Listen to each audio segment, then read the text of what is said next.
The life of a sportsperson is like an iceberg. What you see, the successes, is only 1/10 of the story. The realities lie hidden underwater. Today, we'll dive deep. My sport is triathlon. Triathlon comprises of 3 disciplines: swimming, cycling, and running. Take the longest pool swim race in Olympics, 1500 meter, add to it the longest track distance in cycling at the games, 40 kilometers, and finish with the longest track running distance at the Olympics, 10 kilometers. What you have is the Olympic distance triathlon, my race. My journey to becoming the current national and South Asian triathlon women's champion has been riddled with challenges all along the way. My father assumed that the right age for his child to learn swimming was 4 years. So he took my 2-year elder sibling to the shallow pool to teach swimming, leaving me behind at the baby pool to splash around. Very soon my parents were surprised to see that I had learned swimming watching my father's instructions. I started enjoying the freedom of swimming around the pool. I can claim to have begun swimming and learned swimming in the Eklavya mode. I was passionate about swimming since the childhood. It required a lot of persuasion to get me out of the pool once I got in. My first swimming competition beyond the school level was the CBSE West Zonal competition in 2002, where I participated when still under 8 years of age. I had learned all the strokes just a few months before. Imagine coming first in a race and then getting disqualified. I'd mixed breaststroke with butterfly and failed. My life, like most people, especially sportspersons, are full of mistakes and failures. I think I cried then, but soon overcame that and tried again and again. And I'm happy that my failures did not stop me.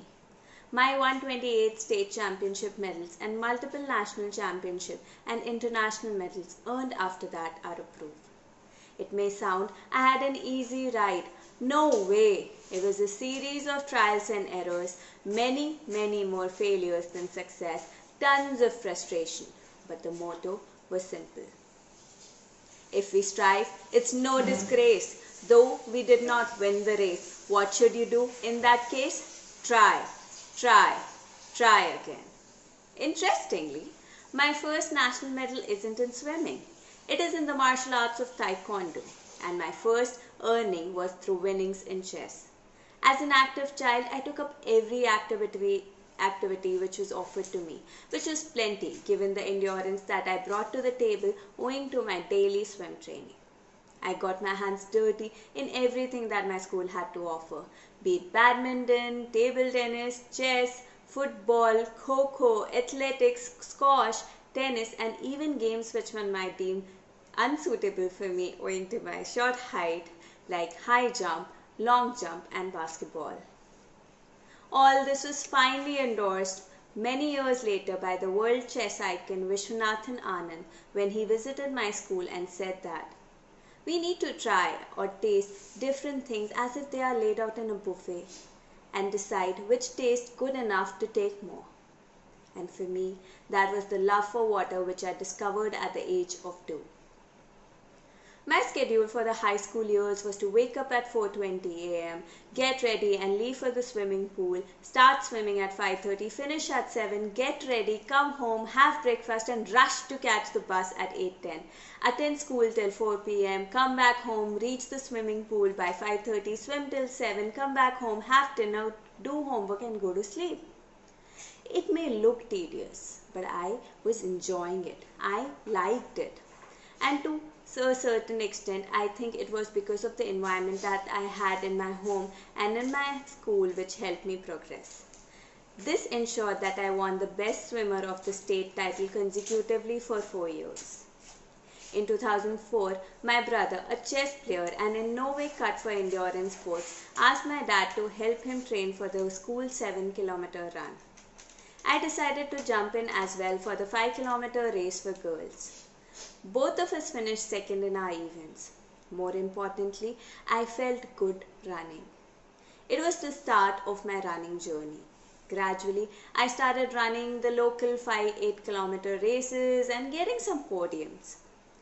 A 21-kilometer run with Milan Sogman to support his Greenathlon in 2012 made me realize my potential in distance running. Cycling started like for many others with a tricycle at an early age. By the time I reached the 9th standard, I was cycling 20 kilometers a day to and from my swimming pool for my early morning swim sessions. I never knew these trips would repay me, and how. In 2013, I won 1 lakh prize money in a 50-kilometer cycling race. This was a big bang start of my competitive cycling journey. Later that year, I decided to combine all the three and attempt the Olympic distance triathlon. To bring that into perspective, as a school student, I had pursued swimming as my main sport. I was doing distance running during that time too. I discovered cycling in college and became very good quickly, which gave me the idea to try triathlon, the combination sport of swim, bike and run. It took me a year to master and train for this sport and become the national champion in 2014. I have been in the game for 9 years now. But the journey had really started in 1997 in that baby pool where I was splashing around. While learning and mastering 3 sports is tough, cycling exposes the athletes to accidental possibilities on public roads during training. I've had a few life-threatening accidents while cycling on the road. Once in 2015, I was hit by an SUV in Ahmedabad. After the accident, I got up, called my dad to come at the accident location. Once home, he started assessing the cuts and the bruises that I had on my body. Lying on the bed, I got up and I started moving and asking him to let me go and get ready for office. He thought I was joking, but on my persistence, my parents started questioning me about the morning incident. I didn't have a clue about it. They realized that there was something wrong. Took me to a neurologist who confirmed that in cases of accidents, due to the trauma, the body sometimes deletes some memories. After this, I got really scared and did not return to the roads for almost 3 to 4 months. My support group of parents and friends pushed me back. Even after that, whenever a vehicle zoomed past me, I used to get scared and drop my pace. It took an immense amount of time to build the confidence back to be able to cycle without fear. Accidents might have dissuaded me temporarily, but it could not shake my spirit as I won the state cycling champion title 3 times in a row. I have over time discovered that resilience is the key in this sport and in life in general. One may fail a lot of times, but getting up and walking that mile will make a notable difference. My life, like most people, especially sports persons, are full of mistakes and failures. In triathlon races, we cycle on regular roads which have turns, crossing, potholes, speed bumpers and everything else one does not even expect on the road.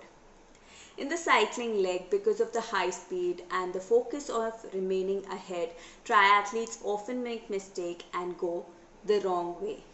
In an international race where the turning was beside a petrol station, I thought I had understood the route as the turning was next to a petrol station.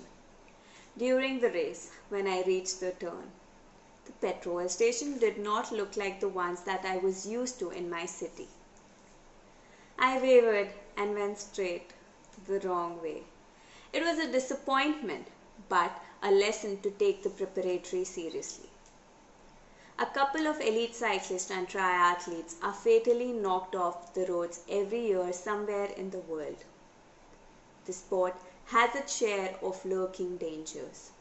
I know this is a risk that must be accepted if I wish to pursue the sport. In December 2017, I was in Melbourne, Australia, training under an international coach for the very first time. I slipped while avoiding a pothole in a downhill cycling leg.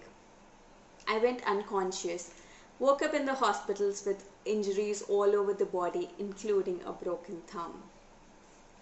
I had a loss of memory. In the emergency, I was constantly asking the nurse, what happened to me? Where am I? Why am I here?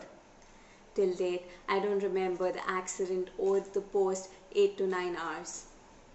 Whatever I know of is through people who helped me post the accident. I remained admitted in that hospital, called my parents who were in India to not come as I would try to manage myself, which I did. This was all new for me because this was the first experience of me getting admitted in an hospital, and that too in a foreign land. After I was discharged, I packed up with one arm still in cast and returned to India. The experience of 2015 had made me realize that I had a warrior spirit, and this time I could go back to the roads with less fear and more confidence. As soon as my physiotherapy sessions were successful, I was back on the roads. 10 years back, I was doing what I liked to do and was a hero of my school, my city and my state because of it. What more could I ask for? Over time, I became the national champion, South Asian champion, won medals at the national games, South Asian games, and participated in many other international competitions, including the World Cup. Honored with various awards, including the Eklavya Award, which is the Gujarat state's top sports award. These were results of efforts and dedication along with perseverance. I am also a chartered accountant, but it is very difficult for me to convince my relatives that I am one. And mind you, it is not because I look like an 8th grader. It is because I am a full-time athlete. Training is now a science. Tons of data is generated using the electronic these days. The analysis of the data requires an educated and analytical mind. My academics help me here to understand the theory behind my training. This not only helps me to train better, but also to understand the body mechanisms which ensures best training to achieve optimal results. Because of sports, I have much higher stamina and hemoglobin level and strength to take load and stress. When I was working as an intern in a chartered accountant firm, we had to put in long hours during audits at our client locations. While most of my colleagues used to tire out soon, I could go on and still maintain a cheerful disposition. Encouraging others to finish their assignments, even help them finish their assignments. This got me into leadership positions within my peer group. I could sail through the tough course of chartered